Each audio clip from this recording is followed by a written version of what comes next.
In this video, we're going to talk about how to calculate the average in Excel.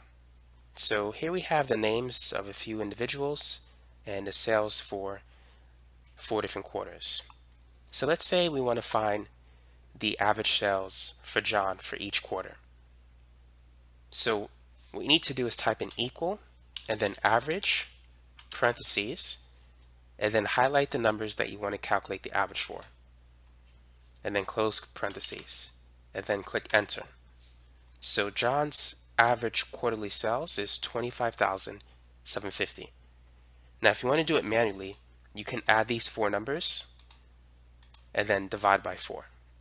So if you have a calculator, if you type in 25,000 plus 28,000 plus 32,500 and 17,500, you get 103,000. If you divide that by 4, you get 25,750.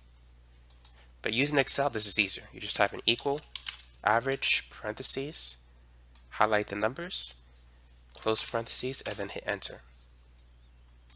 You could also take the average of a column of numbers using the same process. So that's how you can calculate the average of a list of numbers using Excel. So that's it for this video.